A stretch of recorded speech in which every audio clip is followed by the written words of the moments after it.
देखो medical store में सबसे इंपॉर्टेंट होता है स्टॉक को मैनेज करना। अब स्टॉक को मैनेज कर भी ले, पर जो एक्सपायर होने वाली मेडिसिन है उन्हें कैसे मैनेज करा जाए, तो इसको सिर्फ एक ही तरीके से मैनेज कर सकते हैं। उन सभी मेडिसिन को उनके होने वाले एक्सपायरी डेट से 3 से 4 महीने पहले बाहर निकाल कर सबसे पहले उन्हें सेल आउट करना। और ये मैंने सभी मेडिकल स्टोरों में देखा है जिस पे भी मैंने काम करा है। तो आओ देखते हैं मैं कैसे काम करता हूँ। तो जितने भी यहाँ पर ट्यूब, टैबलेट्स, लिक्विड, सिरप्स, जितने भी आपको प्रोडक्ट दिख रहे हैं यहाँ पर, ये सारे एक्सपायर होने वाले हैं आज से 3 से 4 महीने बाद। कुछ 1 महीने और 2 महीने वाले भी होंगे, बट वो उस टाइप के मेडिसिन होंगे जो बहुत इजीली निकल जाते हैं। ठीक है, जैसे ये हो गया आपका लैक्टिक बैसिलस स्पोरोलैक डीएस, इसकी एक्सपायरी देखते हैं। ये है दिसंबर 25 की, आज से 10 दिन बाद ये एक्सपायर हो जाएगा। एक्सपायरी में रिटर्न डालनी पड़ेगी, बट जैसे खुराकें चलती हैं या फिर कोई 1-2 टैबलेट भी मांग लेता है तो उसमें आराम से निकल सकता है। कोई भी मेडिसिन निकालने से पहले उसकी एक्सपायरी डेट लिखी रहनी चाहिए ताकि पेशेंट या जो कस्टमर आ रहा है वो इसको देख कर ही ले। और मान लो आपने एक्सपायरी डेट हटा दी और उसने गलती से पूछ ले कि भैया पहले आप इसकी एक्सपायरी डेट बताओ मेरे को क्या है, और तब उसके सामने अगर आपने कोई भी बहाना मारा, इसका मतलब वो आपकी शॉप पे दोबारा विजिट नहीं करेगा। आप ऐसा काम करते हो तो एक्सपायरी डेट हमेशा रखना, और आपके लिए भी इजी रहेगा।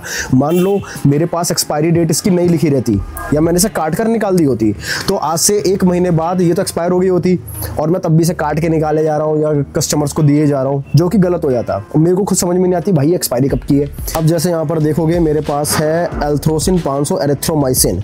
अब कोई मेरे से एरिथ्रोमाइसिन मांगेगा तो मैं उसको ये दे दूंगा, ये जबकि जनवरी 26 में एक्सपायर होने वाला है, या फिर 1-2 गोली भी मांगेगा तो मैं इसमें से काट कर उसको सेल आउट कर सकता हूँ। ये है सेरोफ्लो 250, ये कब की एक्सपायरी होने वाली है, ये होने वाली है दिसंबर 25 की। अब देखो यहाँ पर सबसे इंपॉर्टेंट चीज, मैंने अपनी शॉप खोली थी 24 के अगस्त में, और ये कब की मैन्युफैक्चरिंग है, जनवरी 24 की, जो कि मेरे शॉप खोलने से भी 6 महीने पहले का माल पड़ा है मेरे पास।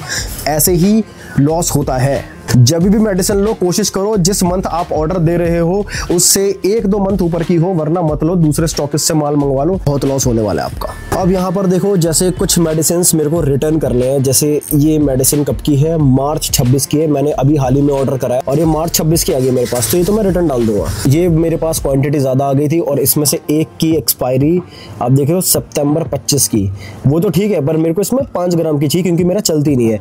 कोशिश वो करो कि जो मेडिसिन आपके यहाँ चलती है या जिस रेंज में चलती है वो रखो। अब मेरे पास टी-बैक्ट 5 ग्राम चलती है, 10 ग्राम नहीं चलती, ये कॉस्टली भी हो जाती है, कस्टमर नहीं लेता, 2 से 31 रुपए एमआरपी है, इसलिए मैं इसे रिटर्न में डाल रहा हूँ। जिस चीज की मैं बात कर रहा था वो है ये डब्बे के अंदर वो सब मेडिसिन हैं जो मेजर मेडिसिन है, महंगी मेडिसिन है और एक्सपायर होने वाली है 2 से 3 महीने बाद, जनवरी में, फेब में, और कुछ हो सकता है दिसंबर में भी एक्सपायर हो जाए, जैसे ऑर्बिटल AM, ओवरऑल G, डेपावेल ट्रायो, मतलब ये सारी मेडिसिन, यूरिस पास, देख रहे हो इतनी चलने वाली मेडिसिन है, बट मेरे यहाँ नहीं चलती तो मेरे को हटाना पड़ेगा। अब ये सारी मेडिसिन मैंने स्टार्टिंग में जब शॉप खोला था ये तब की पड़ी है मेरे पास, मतलब पिछले 1-1.5 साल से है। डिमांड का मतलब ये होता है, मान लो कि डेपावेल ट्रायो 500 खाने वाला कोई पेशेंट है मेरे नियर बाय में और वो मेरे शॉप पर आया, उसने बोला कि भैया मेरे को ये वाली मेडिसिन चाहिए। अब मैंने बोला कि भैया मेरे पास तो है नहीं, आप ले लेना कल या मैं अरेंज करवा देता हूँ। जैसे जैसे करके मैंने कस्टमर को कन्विंस कर लिया और वो मेरे से ये पत्ता लेकर चले गए। मतलब अब से मेरे शॉप पर इस मेडिसिन की डिमांड रहेगी, क्योंकि ये है शुगर का पत्ता, जिसको डायबिटीज होती है, ये उसकी मेडिसिन है। अब ये लंबी चलती है जब तक डॉक्टर इसको चेंज ना कर दे या फिर डोज ना बढ़ जाए, क्योंकि अगर एक बार डायबिटीज किसी पेशेंट को होगी तो वो जिंदगी भर तक रहती है। तो एक बार ये सेल आउट होने के बाद इसको मैं दोबारा मंगा लूंगा क्योंकि इसकी डिमांड है। अगर नहीं सेल आउट होता तो इसको मेरे को रिटर्न डालना है और मेरे को एक्सपायरी में कटवानी है। अब मेरे को इसको नहीं मंगाना वरना फिर लॉस होगा। एक्सपायरी याद रखना 40 से 45% आपको मिलता है, डिपेंड करता है कि आपका स्टॉकिस्ट एक्सपायरी को कितने परसेंटेज पे काटता है। तो यहाँ पर है वो मेजर मेडिसिन जो होने वाली एक्सपायर्ड, और इसे मैंने आज से 3 से 4 महीने पहले ही निकाल दिया था। तो भाई ये कुछ तरीके थे कैसे एक्सपायर्ड होने वाली मेडिसिन को मैनेज कर सको। बस एक ही तरीका है, आपको उसे टाइम से पहले निकालना पड़ेगा और उसको सेल आउट करना पड़ेगा। अब यहाँ पर कुछ आई ड्रॉप और सिरप्स भी है जो मैंने बाहर निकाल रखे हैं। अगर आप फर्नीचर बनवा रहे हो तो कोशिश करो कि इतना स्पेस होना चाहिए ताकि आप वहां पर कुछ ना कुछ चीजें रख पाओ। अब जैसे मेरे पास इतना स्पेस है तो यहाँ पर मैंने ये कुछ ड्रॉप्स रखे हैं जो मैंने बाहर निकाल के रखे हैं अलग से, जो एक्सपायर होने वाले हैं।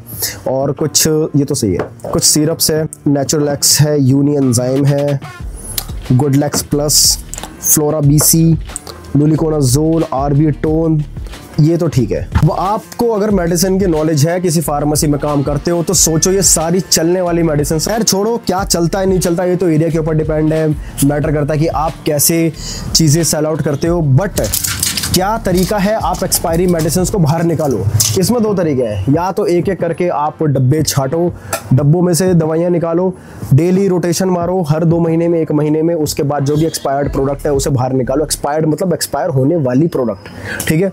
या तो आप सीधा सॉफ्टवेयर के थ्रू अपने एक्सपायर मेडिसिन को निकालो। मैं अभी सॉफ्टवेयर दिखाता हूँ अपना, जो हमारा बीटा वर्जन में अभी रेडी हो रहा है। जैसे ज़ोरो टैबलेट, ज़ोरो तो वैसे मुझे किसी कुत्ते का नाम लग रहा है। उसके बाद इसका बैच नंबर हमने डाल दिया। अब यहाँ पर एक स्ट्रिप हो गया, ठीक है। पत्ता है तो क्या हो सकता है, टैबलेट है तो क्या होगा, स्ट्रिप होगा, कैप्सूल होगा तो क्या होगा, स्ट्रिप होगा। इसके बाद मैंने ये कितने पत्ते खरीदे, मैंने खरीदे भाई 2 पत्ते। इसके एक पत्ते के अंदर कितने टैबलेट्स हैं, ठीक है। टैबलेट है तो एक पत्ते के अंदर कितने टैबलेट है भाई, एक पत्ते के अंदर है 10 टैबलेट। 10 टैबलेट हो गए, मतलब ऑब्वियसली कितने हो गए 20 यूनिट। अब एक पत्ता आपने कितने का खरीदा, एक पत्ता मैंने खरीदा 10 रुपये का, और MRP कितनी थी 20 रुपये की, 50% मार्जिन। पागल हो जाएंगे लोग, 12 रुपये कर देता हूँ, ठीक है। इसके बाद डिस्काउंट परसेंटेज मान लो मेरे को 4% का आया। GST कितनी कट रही है भाई, 5%, ठीक है। 5 तो ओवरऑल हो गया ना 2.5%। अब एक्सपायरी मैंने डाल दी 5/2026 की, 5वां महीना 1 तारीख 2026। किसी प्रोडक्ट का आपने यहाँ पर एक्सपायरी वगैरह डाल दी है, एक इसकी लिस्ट बन जाती है एक्सपायर्ड प्रोडक्ट की। किसी भी सॉफ्टवेयर में, आप कोई भी सॉफ्टवेयर ले लो जो आपको एक्सपायरी का डेटा निकाल कर देता है, तो आप उस सॉफ्टवेयर में से वो एक्सपायरी डेटा निकाल कर आप उन पर्टिकुलर मेडिसिन को बाहर निकाल सकते हो। उनके एक्सपायर होने से पहले आपको बहुत ईजी पड़ेगा। एक एक करके डब्बे छाटने से तो बहुत बेहतर काम है, पर हमेशा सॉफ्टवेयर पे रिलायबल मत रहना। हमेशा कोशिश तो इतना करना ज़रूर कि कम से कम साल में 4 बार तो अपना स्टॉक मैन्युअली वेरीफाई करो, और हर महीने सॉफ्टवेयर के थ्रू वेरीफाई करो, ठीक है। इससे आपका बहुत नुकसान होने से बचेगा। अब ये तो है हमारा सॉफ्टवेयर जो अभी बीटा वर्जन में है, जो मैंने अभी आपको थोड़ा सा ग्लिम्स दिखाया इसका। अब जैसे ये बन जाएगा, इसके बाद मैं आपको दिखाऊंगा कि कैसा इसका काम चल रहा है। अब यहाँ पर मेरी कुछ बिलिंग वगैरह है, यूज़र मैनुअल बनेगा, सेटिंग्स बनेगी, परचेज होने वाली है। मैं अभी इन्वेंट्री चढ़ा रहा हूँ। अभी इतना है कि मैं बिल बना लेता हूँ, बिल काट देता हूँ, सारी डिटेल्स इसमें चढ़ जाती है। तो होपफुली आपको समझ में आया कि एक्सपायरी मेडिसिन को कैसे मैनेज करना है। एक और बना दूंगा बड़ी वीडियो जिसमें बताते हैं कि कैसे एक्सपायर मेडिसिन को आपको स्टॉकिस्ट को वापस करके उसको कैसे रिम्बर्स करवाना है उस पैसों को। बाय।